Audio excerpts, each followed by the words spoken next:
하나님 말씀은 한번 같이 따라합시다. 당신의 사랑으로 받는 기쁨과 위로. 네, 기쁨과 위로. 오늘 본문은 빌레몬서에 있는 말씀을 가지고 은혜를 나눕니다. 빌레몬서를 먼저 설명해 드릴 필요가 있을 것 같습니다. 빌레몬서는 바울의 편지 중에서 가장 개인적인 편지라고 말씀드릴 수 있습니다. 그래도 이 빌레몬서가 신약 성경으로 우리에게 전해지는 이유가 있습니다. 빌레몬서의 내용은 이렇습니다. 사도 바울이 주인의 물질을, 돈을 훔쳐서 달아난 노예 오네시모를 원래의 주인이었던 빌레몬에게 돌려보낼 때에 이 편지를 쓴 겁니다. 그 편지의 내용은 비록 오네시모가 주인인 너의 돈을 훔쳐 달아났지만 이제 다시 이 오네시모를 보낼 테니 너는 그를 용서해 줘라. 그리고 이제는 노예가 아니라 한 교회 안에 성도로서 맞이해 줘라. 이게 빌레몬서의 내용이라고 말씀드릴 수 있어요. 사람이 하나님께 창조된 그 시대부터 인간의 영원한 숙제는 용서와 화해였습니다. 아담과 하와의 죄에 대한 용서가 그랬고, 그들의 자녀인 가인과 아벨이 살인하고 죽음에 이르게 하는 그 죄 앞에서 사람은 어떻게 용서할 수 있는가? 어떻게 화해할 수 있는가? 이것이 인간의 끊임없는 숙제였단 말입니다. 이후에도 성경은 곳곳에서 용서와 화해라는 주제를 언급했으며 결국 바울의 개인적인 편지 빌레몬서에서도 이를 주제로 삼아 우리에게 복음을 전해주고 있는 거예요. 빌레몬서 여러분 보면 아시겠지만 지금 몇 장으로 이루어져 있어요? 네, 한 장도 안 돼, 한 장? 그냥 한 페이지죠. 이 짧은 개인적인 편지, 어떻게 이것이 66권 성경 안에 들어올 수 있었을까? 한 장에, 아니 한 페이지의 짧은 성경이지만 그 편지가 담고 있는 내용은 무겁고 깊기 때문에, 그렇기 때문에 이 빌레몬서가 당당하게 성경 66권 안에 들어올 수 있었던 것이다. 왜요? 용서할 수 있는가? 화해할 수 있는가? 우리는 예수 그리스도의 사랑으로 죄 용서를 받았습니다. 믿으시면 아멘 하시기 바랍니다. 아멘입니까? 주님이 우리를 용서해 주셨어요. 우리는 각기 다 제 갈 길로 간 사람들입니다. 자기 멋대로 살았습니다. 내가 하고 싶은 대로, 내 마음대로, 내 욕심대로 살아갔던 인생인데, 그런 죄인, 멸망하여 지옥 갈 수밖에 없는 우리들을 예수님께서 친히 십자가에서 대신 피 흘려 주심으로 우리가 그분의 이름으로 말미암아 믿음으로 우리는 구원받아 천국 백성이 되었는 줄로 믿습니다. 우리는 주님 때문에, 주님의 보혈의 피로 용서받았어요. 그런데 문제는 그런 우리들은 여전히 이 땅을 살아가면서 용서하고 화해하는 것을 주저하지 않습니까? 때로는 용기가 나지 않아서, 때로는 마음이 내키지 않아서, 때로는 자존심이 너무 상해서 절대로 용서 못해. 절대로 용서 안 할 거야. 반드시 내가 복수할 거야. 그리스도인이라고 말하는 우리들은 예수님께 용서받았음에도 불구하고 여전히 용서와 화해를 이루지 못하고 살아가는 괴로운 인생으로 남게 되었다라고 하는 사실이에요. 그런데 오늘 말씀해 보니까 노예, 그것도 주인의 재산을 훔쳐 달아난 죽어 마땅한 오네시모를 용서하기를 바라면서 용서가 아니라 더 나아가서는 교회 안에 형제로 받아주기를, 노예에서 해방시키고 형제로 받아주기를 지금 사도 바울이 권면하고 있어요. 여러분, 이 내용은 늘 용서하고 화해해야 되는 그 앞에 늘 고민하고 갈등하는 우리들에게 정말 도전적인 말씀이라고 말씀드릴 수가 있는 것입니다. 당연히 고뇌하고 고민할 법한 이 빌레몬에게 어떻게 이 너의 돈을 훔쳐간 이 노예 오네시모를 용서하고 화해하고 형제로 받아줄 수 있는가? 그 내용이 바로 이 한 페이지밖에 안 되는 빌레몬서에 담겨져 있다는 것이죠. 사도 바울은 얘기합니다. 빌레몬이 오네시모를 용서하는 것이 당연하다고. 왜냐? 19절에 그 말씀이 담겨져 있어요. 19절 같이 한번 읽어볼까요? 19절입니다. 1장 19절 시작. 나 바울이 친필로 쓰노니 내가 갚으려니와 내가 이외에 내 자신이 내게 빚진 것은 내가 말하지 아니하노라. 아멘. 너 자신이 내게 빚진 것을 내가 말하지 않겠노라 그러는 거예요. 사도 바울이 빌레몬에게 얘기합니다. 너 나한테 빚졌지 않느냐? 네가 만약에 오네시모를 용서하고 받아주고 노예에서 형제로 대해주면 네가 나한테 빚진 것을 내가 더 이상 말하지 않으마. 그럼 여기서 말하는 빚은 1억 원일까요? 5억 원일까요? 집 한 채일까요? 아닙니다. 물질적인 빚을 졌다는 것을 의미하지 않아요. 이 빚은 무엇입니까? 바로 사도 바울의 복음을 전해 듣고 지옥 갈 수밖에 없었던 인생이 예수를 영접하여 구원받게 대한 영적 빚이라고, 영적 구원의 빚을 졌다는 의미를 말하는 것입니다. 이것은 비록 오네시모가 빌레몬에게 엄청난 재산상에 손을 끼쳤다 하더라도 빌레몬의 영적 구원에 비하면 비기도 안 되는 것이죠. 사랑하는 여러분, 세상에 구원받는 것보다 더 귀한 거 있습니까? 여러분, 세상에서 가장 복은 무슨 복이냐? 구원의 복인 줄로 믿습니다. 아멘 안 하시는 분들은 동의를 안 하시는 거죠. 목사님 그게 무슨 소리예요? 복권 당첨돼서 40억 받아봐요. 구원 안 받아도 괜찮아요. 40억만 있으면. 아니죠. 아무리 많이 가졌어도 여러분 천국 가지 못하면 세상에서 가장 불쌍한 자요 불행한 자라고 말할 수 있지 않겠습니까? 장례식을 150회를 넘게 치렀습니다. 입관식을 150번 넘게 했겠죠. 늘 장례식 때마다 느끼는 건 뭐냐 하면 아무리 많이 가진 자, 아무리 많이 배운 자라 할지라도 결국 한 평도 되지 않는 좁은 관 안에 심지어 내가 아끼던 옷조차도 못 입고 들어가는 그게 인간의 마지막 모습이라고 하는 거예요. 여러분 하나도 못 가져가요. 아무것도 못 가져가요. 죽으면 썩어 없어질 몸, 가져가지 못할 것을 위하여 그건 귀하게 여기면서도 구원은 당연하게 여기고 그건 아무것도 아니라는 식으로 그렇게 우리가 신앙생활에서는 안 된다라고 하는 것인 줄로 믿습니다. 세상에서 가장 큰 복은 영적 구원의 복인 줄로 믿습니다. 그 구원의 복을 빌레몬이 어떻게 누렸느냐? 사도 바울 때문에 예수의 복음을 듣고 그가 구원받았다라고 하는 사실에 너는 내게 영적 빚이 있지 않느냐? 그거에 비하면 오네시모가 너의 돈을 훔쳐간 것은 아무것도 아니다. 너가 그를 용서해 줬으면 좋겠다. 그렇게 얘기하고 있는 거예요. 예수님 마태복음 18장에서 10,000달란트 빚진 자가 주인에게 탕감을 받습니다. 근데 집에 돌아가서는요 100데나리온을 못 갚는 사람을 막 쪼죠.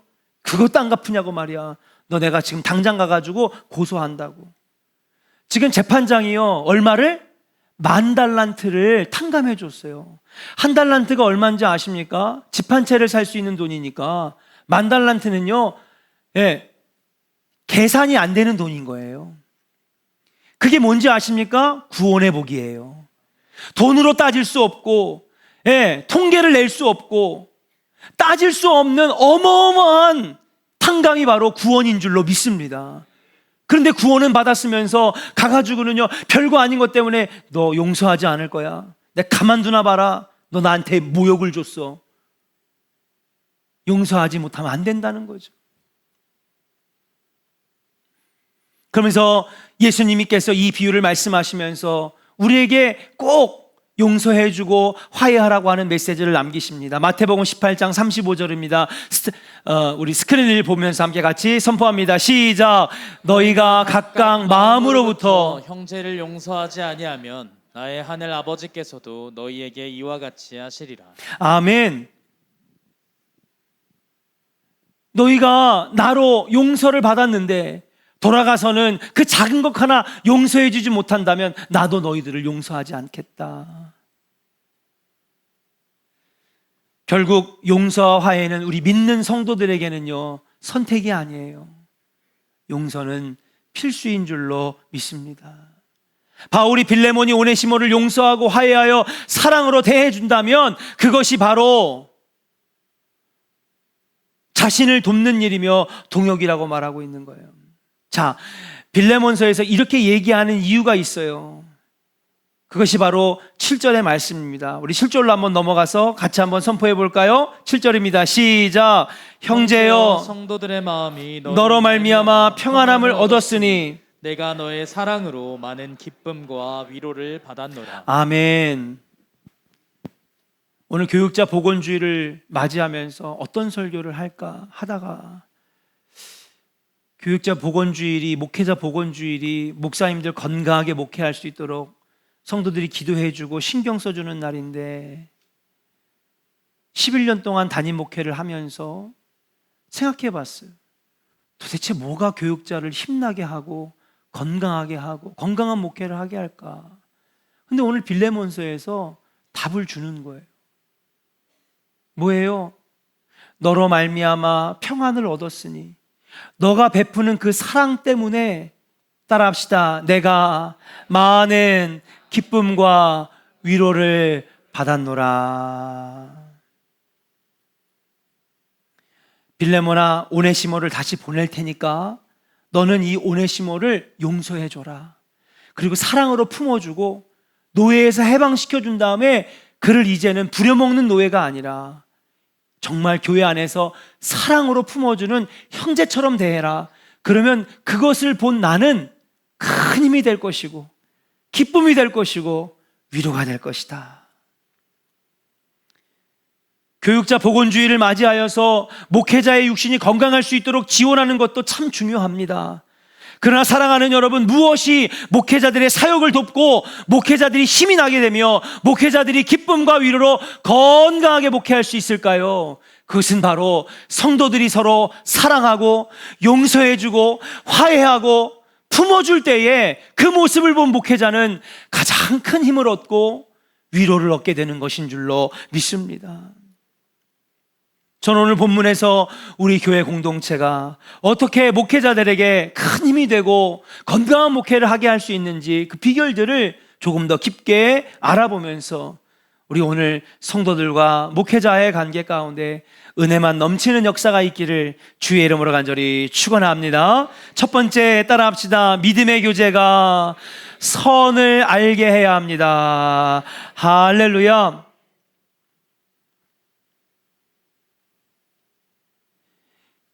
교회 안에는 다양한 만남이 이루어지죠. 공식적인 만남도 있고 비공식적인 만남도 있어요. 개인적인 만남도 있습니다. 어쨌거나 어떤 만남이든지 교회 안에서 이루어지는 모든 만남에는 뭐가 있어야 되느냐? 이게 있어야 되는 거예요. 우리 가운데에 선을 알게 하는 은혜가 있어야 되는 거예요. 6절 같이 읽겠습니다. 6절 시작. 이로써 내 믿음의 교제가 우리 가운데 있는 선을 알게 하고 그리스도께 이르도록 역사하느니라. 아멘. 여러분, 교회 안에서의 어떤 만남이든지 우리가 예수의 이름으로, 교회의 이름으로 하는 모든 만남에는 뭐가 있어야 되느냐? 우리 가운데 선을 알게 되는 은혜가 있어야 돼요. 네. 선한 것들이 드러나야 된다는 거죠. 아름다운 신앙의 열매가 나타나야 된다는 것입니다. 그리고 6절에 보니까 뭐예요? 그 모임과 만남과 소그룹과 속회와 선교회와 모든 만남들을 통해서 뭐예요? 그리스도께 이르는 역사가 나타나야 되는 거예요. 아멘입니까? 근데 그렇게 믿음의 교제, 교회 안에서의 만남, 그런 걸 통하여서 무엇이 선인지가 알게 되고 선한 모습들이 드러나게 되고 그리고 무엇입니까? 바로 그리스도의 가까이 이르는 놀라운 모습들이 나타날 때에 7절에 보니까 내가 많은 기쁨과 위로를 얻었노라. 성도들이 서로를 기쁘게 하려고 헌신하고 섬기며 칭찬을 아끼지 않아 그 안에서 선을 이루고 이것을 지켜보는 목회자의 마음에는 많은 기쁨과 위로가 있다는 거예요. 주일에 예배를 드리기 위해 교회 문을 여는 순간에 성도들이 권사님 오셨어요, 장로님 오셨어요, 따뜻하게 맞아주고 서로 안아주고 안부를 묻고 그렇게 아름다운 모습들을 보는 것 자체가 목회자에게는 큰 힘이 되고 위로가 된다는 거예요.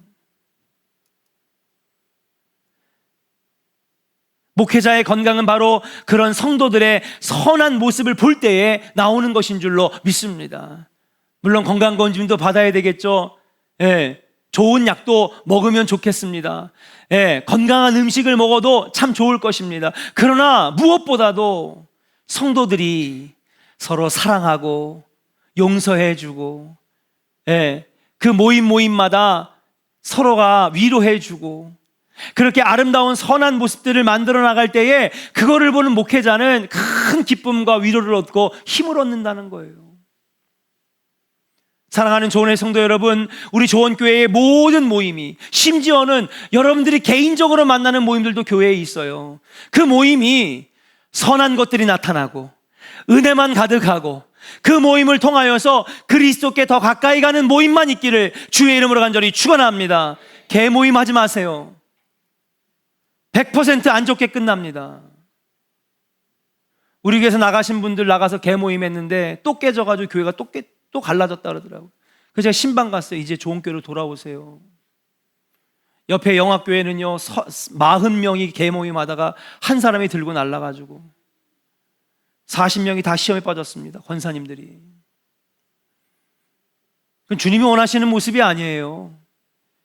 교회의 이름으로 모이는 모든 모습에는 따라합시다. 선을 알게 되고 은혜가 나타나고 그리스도께 이르도록. 제 말이 아니에요. 성경만 가리키는 거예요. 저는 교회의 모임에는요 그런 것만 있어야 되는 거예요. 모이면 맨날 싸우고. 우리 교회는 안 그래요. 새신자분들 딴 교회 얘기하는 거예요. 딴 교회 얘기. 모이면 그냥 맨날 모여가지고 야, 그 권사 봤어? 아유, 진짜 개떡같이 신앙생활하고. 예. 안 봤으면 제가 안 봤으면 좋겠어 정말. 나 일부 예배 나갈랜다. 우리 교회 얘기하는 거야. 우리 교회는 없어요. 그러면 안 된다는 거예요. 그럼 그런 걸 지켜보는 목회자는요 가슴이 미어져요. 예? 가슴이 미어진다. 여러분 생각해 보세요. 여러분들에게 저기 광교에 신도시 만들어지기 전에 큰 땅이 있었어. 얼추 잡아서 한 200억은 보상받을 것 같아. 예, 자녀들이 막 싸워봐요. 부모의 마음은 찢어지는 거예요. 예. 근데 서로 아껴주고 돌봐주고, 예, 사랑하고 품어주고 그 모습을 보는 부모는 얼마나 흐뭇하고 힘이 됩니까? 만 가지 보약을 다 사드려도 서로가 싸우고 반목하고 헐뜯으면 그거는 부모가 그런 모습을 보고 쓰러지는 거예요. 혈압 뒷목 잡고 쓰러지는 거예요. 목회도 마찬가지입니다. 목회자가 정말 기쁘고 위로를 받고 힘있게 목회하고 건강하게 목회하는 비결은 무엇입니까? 성도들이 은혜롭게 살고 서로 사랑하고 용서하고 모임마다 아름다운 사랑의 열매만 가득하게 될 때에 여러분 목회자는 그것만큼 행복한 것이 없는 거예요. 그저께 제 친구 목사가 죽었습니다. 갑자기 심장이 멈춰져서 심장마비로 죽었어요.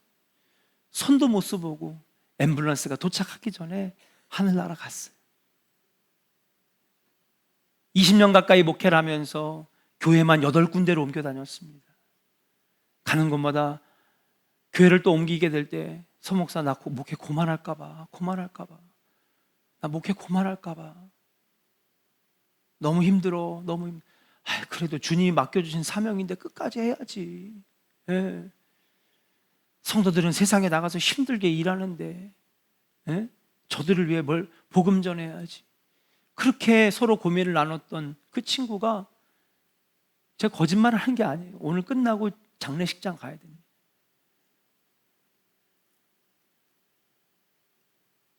그 나중에 앰뷸런스에 실려서 병원 가가지고 혈관을 살펴보니까 혈관이 다 막혔어요. 예. 원래 스트레스를 크게 받으면 여러분 피가 진해진대잖아요. 그래가지고 혈관에 들러붙는데요. 예, 혈관벽이 두꺼워졌어요. 그게 반복되다 보니까 여러분 세상에서 제일 힘든 게 뭔지 아세요? 제일 힘든 일이 뭔지 아세요? 예, 사람을 상대하는 거예요. 그죠? 사람이 제일 힘들어요. 예, 다 이것도 힘들고 저것도 힘들고 다 힘들다고 말하지만 사람만큼 힘든 게 없어요. 이거는 비단 내가 목회자니까 저 이해해 주세요 하는 설교가 아니에요.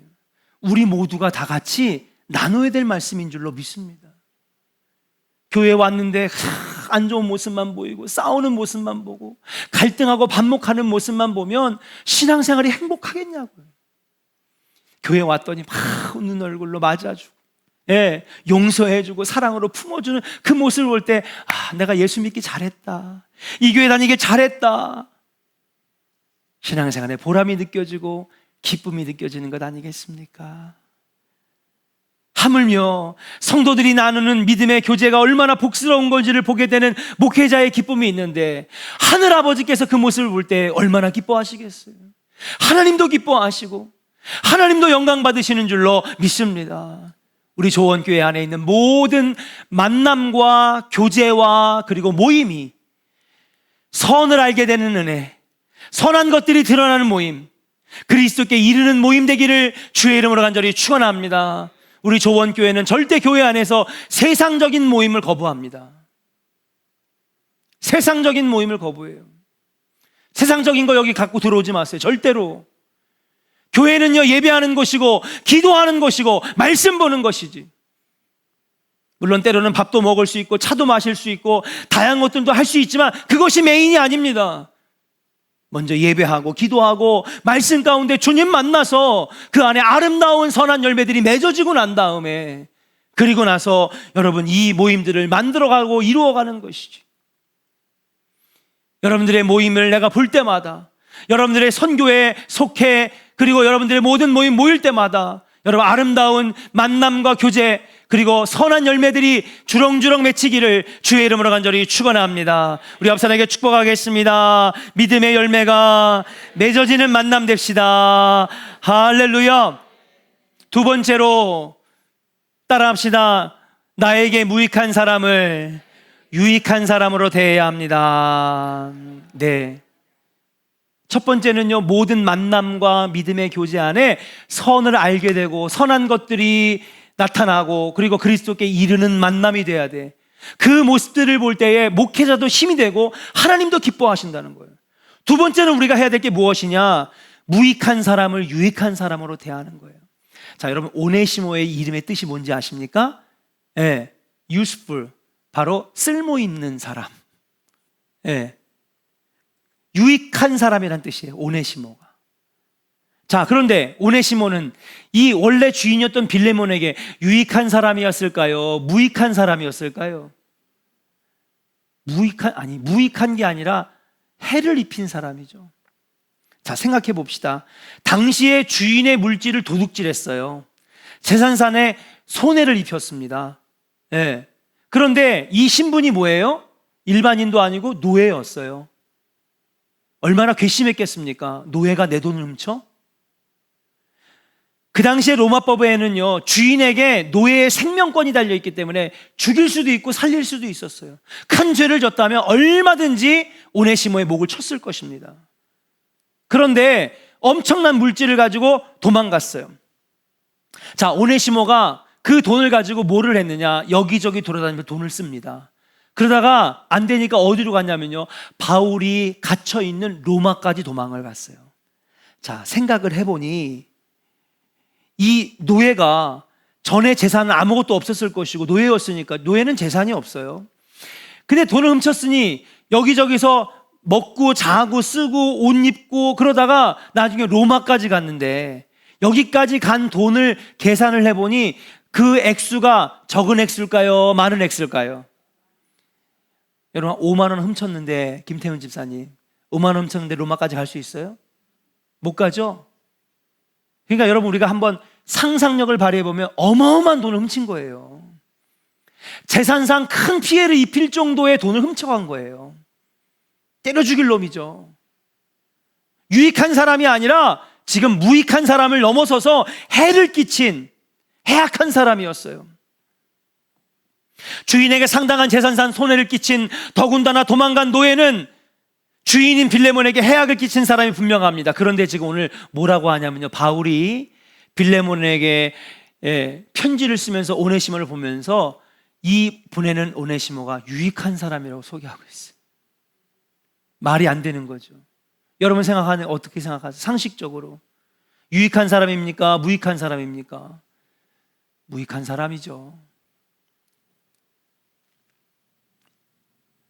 물론 바울은 그렇게 얘기할 수 있어요. 왜냐하면 12절에 보니까 그는 나의 신복이다. 그 다음에 그는 나의 내 마음이다. 이렇게 친밀감을 표할 정도로 사도 바울은 오네시모를 좋게 봤어요. 왜? 와서 자기를 도와줬거든요. 그렇잖아요. 그 먼 길까지 와가지고 지금 사도 바울을 도와주는 거예요. 사도 바울은 말 그대로 오늘날 가택연금을 당했어요. 옥살이를 하지 않고 가택연금, 집안에서 못 나온 거죠. 대신에 수십 명의 이 호위 무사들이 돌아가면서 교대로 이 사람을 집 밖으로 못 나오게 지켰습니다. 워낙 중요한 인물이라서. 그때 보니까 이 갇히는 생활을 할 때에 이미 60이 넘었기 때문에, 당시에 60세라면 오늘날에 80에서 90 넘은 노인분이었을 거예요. 거동이 불편하니 많은 도움이 필요했을 것입니다. 그때 오네시모가 나타나서 마치 오늘날 요양보호사처럼 옆에서 씻겨도 주고 밥도 해주고 뭐 고쳐도 주고 집안 살림도 해주고. 그러니 바울이 볼 때는요, 오네시모가 유익한 사람이에요, 무익한 사람이에요? 유익한 사람이죠. 그래, 바울은 도움받았으니까 유익한 사람이라고 말할 수 있지. 그러나 빌레몬은 아니지. 돈 훔쳐 달아갔고요, 노예 하나 빠졌으니까 얼마나 많은 일손들이 부족하게 됐겠습니까? 거기다 무엇보다도 배신당했다라고 하는, 빌레몬은 믿음의 사람이고 구원받은 백성이었으니 노예도 잘 대해줬을 텐데 그가 돈 훔쳐 달아갔으니 얼마나 괘씸했겠습니까? 마음에 상처가 있었을 것입니다. 그러니까 바울의 이 유익한 사람이라고 하는 말을 받아들이기 힘들었을 거예요. 그럼에도 불구하고 사도 바울은 지금 오네시모가 빌레몬에게 유익한 사람이라고 소개하고 있어요. 왜일까요? 정답은 말씀 속에 있습니다. 15절 말씀 한번 같이 찾아봅시다. 15절 같이 읽겠습니다. 시작. 아마 그가 잠시 떠나게 된 것은 너로 하여금 그를 영원히 두게 함이리니. 자, 본문 한번 보세요. 아마 그가 잠시 떠나게 된 것은, 잠시 떠나게 된 것이라고 유하게 말했지만은 여러분, 잠시 떠나게 된 것은 무엇입니까? 너의 돈을 훔쳐서 로마까지 온 것을 지금 아주 유하게 표현했어요. 그런데 그것이 사실은 너로 하여금 다시 오네시모가 너와 함께 영원히 함께 하게 하려고 한 것이다. 마치 이것이 사람의 의지가 아니라 누구의 뜻? 하나님의 뜻같이 지금 말하고 있는 거예요. 네가 지금 되게 화가 나겠지, 돈을 훔쳐갔겠지, 이렇게 해가지고 지금 나한테 왔다가 다시 내가 돌려보내지만 사실 이 모든 것들은 누구의? 하나님의 인도하심이었어 라고 설명하는 거예요. 이 모든 것들이 동료로 맞이하고 그리스도인으로 맞이하게 된 이 모든 과정들이 하나님의 주권적인 역사임을 지금 말하고 있는 거예요. 그래서 16절에 이렇게 얘기합니다. 자, 16절 같이 읽어볼까요? 시작. 이후로는 종과 같이 대하지 아니하고 종 이상으로 곧 사랑받는 형제로 둘 자라. 내게 특별히 그러하거든 하물며 육신과 주 안에서 상관된 내게래야. 바울이 얘기하는 거예요. 그래, 오네시모가 나 좀 보살펴줬다고 유익하다 말하는 거 아니야. 먼 곳까지 달려와 줬기 때문에 내가 고마워서 이렇게 얘기하는 게 아니야. 우리가 이렇게 만나게 된 것도, 그리고 그 오네시모가 참회하고 회개하고 예수님을 주로 영접하게 된 모든 놀라운 이 역사, 모든 것들이 다 하나님의 강권적인 역사하심이야. 그래서 이제 나는 그를 노예로 보지 아니하고 유익한 하나님의 종으로 본다. 하물며 너도 그렇게 봐야 되지 않겠니? 권면하고 있는 내용이에요. 다시 말해서 육신으로나 주님 안에서나 바울과 빌레몬, 오네시모는 복음 전파를 위하여 주님께서 부르신 유익한 종이라고 하는 사실이에요. 바울은 빌레몬에게 오네시모를 복음 전파라는 가장 위대한 가치의 범주에서 봐주기를 원했습니다. 그렇게 봐야 오네시모가 유익한 사람이라고 보이는 거죠. 잘잘못을 따지면은요, 저는 쓰레기 같은 놈, 쓸모없는 놈, 나는 잘난 놈, 이렇게 나눠요. 그러나 우리의 시각을 바꾸자는 거예요. 어떤 시각? 복음 안에서, 예수 안에서 바라보자는 거예요. 그런 눈으로 바라볼 때에 교회에는요, 한 명도 필요 없는 사람 없고 한 명도 쓸모없는 사람 없는 줄로 믿습니다. 성도님들이 가끔가다 저한테 와서 그래요. 목사님 죄송해요. 뭐가 죄송한데요?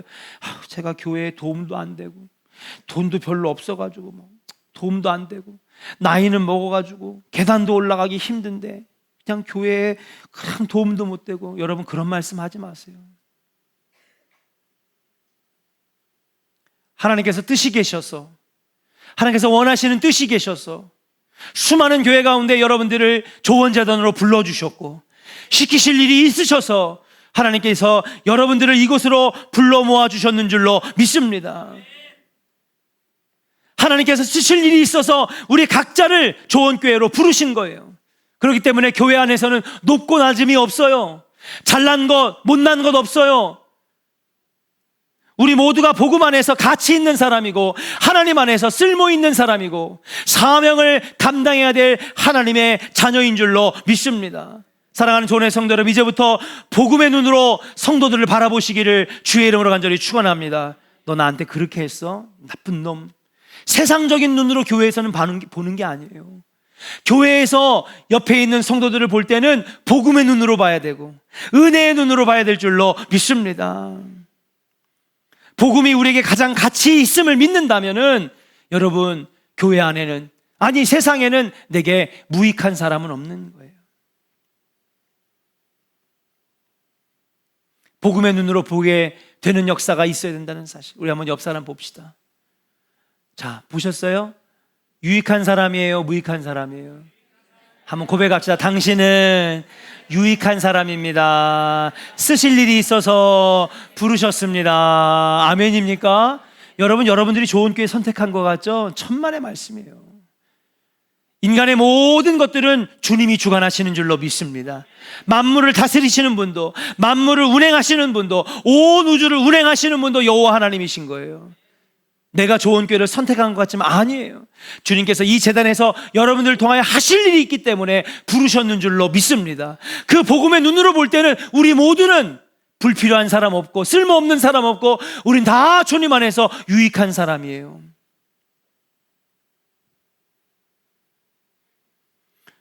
공동체는 이렇게 서로를 유익하게 바라보는 공동체는 목회자에게도 그리고 하나님에게도 기쁨과 위로가 되는 줄로 믿습니다. 도대체 뭐가 목회자에게 힘이 될까? 성도가 성도를 귀하게 여기고 섬기고 유익하게 여길 때에 그 모습을 보는 목회자는요, 행복한 거예요. 작년 안에 힘들었습니다. 너무 힘들었어요. 몸이 너무 아파가지고요, 시멘트 조각 부서지는 것처럼 몸이 부서질 정도로 아프더라고요. 여기저기에서 말이 막 많고 갈등의 목소리들이 막 커지니까 아무리 약을 먹어도 아픈 게 가시질 않는 거예요. 너무너무 아픈 거예요. 근데 모이면요, 서로를 귀하게 여기고 서로 비난하지 아니하고 그렇게 아름답게 여길 때에 목회자는요, 목회할 맛이 나고요, 힘이 나고 기쁨이 되는 줄로 믿습니다. 3주 전에 제가 우분투라고 하는 단어를 여러분에게 설명드렸어요. 당신이 있어, 내가 있습니다. 유익하게 바라볼 때 할 수 있는 고백이에요. 우리 조원교회는 우리 성도들 사이에 이런 고백만 있기를 주의 이름으로 간절히 축원합니다. 우리 옆 사람에게 고백합시다. 당신이 있어서 내가 있습니다. 할렐루야. 얼마나 좋아요. 산삼을 한 100개 먹은 것 같아. 싸우지 마시고 비난하지 마시고 헐뜯지 마시고 우리 다 주님 안에서 유익한 종들이에요. 마지막입니다. 따라합시다. 교회 안에서 호의와 평안과 순종이 있어야 됩니다. 할렐루야. 지금 빌레몬에게 요청하는 게 바로 호의를 베풀라는 거 아니겠습니까? 네. 너희 공동체가 평안에 이르도록 평안하도록 자신의 희생하고 배려하는 모습을 가지라고 말하는 것입니다. 그러면서 좀 너에게는 어려울 수, 여러분도 한번 생각해 보세요. 여러분들 돈을 몇 억을 떼어먹고 간 사람이 다시 나타나가지고 용서해달라고 그러면 용서가 돼요? 김경희 권사님 된대. 저는 못할 것 같아요. 저는 영창에 갖다 때려 집어넣지. 무슨 용서는. 저는 못할 것 같아요, 솔직히. 근데 오늘 이 오네시모에게 호의를 베풀어라. 평안에 이르도록 배려해라. 심지어는 노예도 해방시켜라. 그를 이제는 원수 같은 놈을 지금 형제로 맞아들여라. 여러분 다소 억지스러운 인간적인 생각으로는 도저히 할 수 없는, 그런데 21절에 그 말에 순종해라 라고 하죠. 21절 읽겠습니다. 자, 같이 해볼까요? 읽어볼까요? 21절 시작. 나는 내가 순종할 것을 확신함으로 내게 썼노니 내가 내게 말한 것보다 더 행할 줄을 아노라. 아멘. 사도 바울은요, 빌레몬에 대한 확신이 있었어요. 뭐요? 자기의 이 호의와 그리고 배려를 들어줄 것을, 부탁을 반드시 순종할 거라고 하는 믿음이 있었던 거예요. 그만큼 사도 바울은 빌레몬을 훌륭하게 생각했어요. 그리고 빌레몬은 말 그대로 오네시모를 다시 받아서 노예에서 해방시켜주고 모든 빛을 탕감해주고 그를 형제로 따뜻하게 맞아줍니다. 그렇습니다. 교회는요, 호의를 베푸는 모습, 평안을 위해서 때로는 잠깐 포기하고 내려놓고 배려하는 모습. 조금 목사님 난 그거요, 내 상식에는 안 맞아요, 안 들을 거예요 목사님, 그런 거 나한테 얘기하지 마세요가 아니라 목사님 말씀하시니 제가 화해하겠습니다. 목사님이 말씀하시니 제가 먼저 손 내밀겠습니다. 꼴도 보기 싫었지만은 목사님 말씀하시니까 제가 용서하겠습니다. 이러한 순종이 있어야 한다는 거예요. 그게 아름다운 교회예요. 그게 $10,000더 귀한 구원의 빚진 자들의 모습이 되어야 되는 것인 줄로 믿습니다. 따라합시다. 나는 구원의 빚진 자입니다. 그러면요, 작은 100데나리온의 빚은 여러분 호의를 베풀 줄 알아야죠. 교회 안에서 공동체에 속한 사람들은 서로에게 호의를 베풀어야 하며 상대가 평안하도록 자신의 희생과 배려를 즐거운 마음으로 행해야 합니다. 때로는 내가 감당하기 어려울 정도의 부탁도 주님이 말씀하시니까 거부감 없이 순종하겠습니다. 그럴 때에 교회는요, 사랑의 교회가 되고 기적이 나타나는 교회가 되고 은혜가 넘치는 재단이 되는 줄로 믿습니다. 그리고 그 아름다운 모습을 볼 때는 목회자가 기쁘고 위로함 받고 큰 힘이 된다는 거예요. 그것이 건강한 목회의 원동력이 된다는 거예요. 근데 맨날 교회가 불화하고 싸우고 멱살 잡고 반목하고 서로 시기하고 뒤에서 모여가지고 누구나 탓하고 그런 모습을 목회자는요, 서서히 병들어가서 죽는 거예요.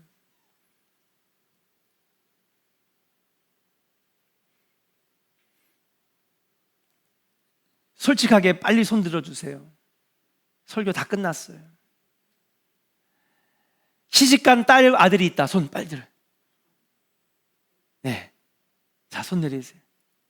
여러분쯤 나이쯤 되는 어떤 중년 여인에게 한번 물어봤어요. 네. 소원이 무엇입니까? 물어봤더니 이분이 이렇게 얘기하더라고요.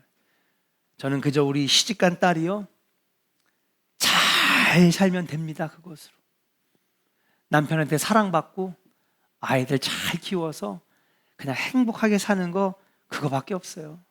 그게 소원입니다. 저도 그게 소원이에요. 성도들이 안 싸우고. 우리 교회는 안 싸워요. 딴 교회 얘기하는 거예요. 앞으로도 싸우지 말라고. 서로 사랑으로 감싸주고 배려하고 호의를 베풀고, 평안을 위해서 내 것을 조금 배려하고 서로 순종하고, 모임마다 아름다운 선한 열매들이 맺혀지고 그리스도에게 이르는 성장해가는 성도들의 모습, 그게 산삼 100개보다 훨씬 저에게 명약이 되는 것인 줄로 믿습니다. 하물며 하나님도 기뻐하신다는 사실이에요. 우리 좋은 교회가 그런 교회가 되기를 소망하면서, 야, 저 교회는 천국 같은 교회다, 저런 교회가 없다, 세상 사람들에게도 칭찬받고 하나님께 칭찬받는 우리 복된 조언의 재단 되기를 주의 이름으로 간절히 축원합니다.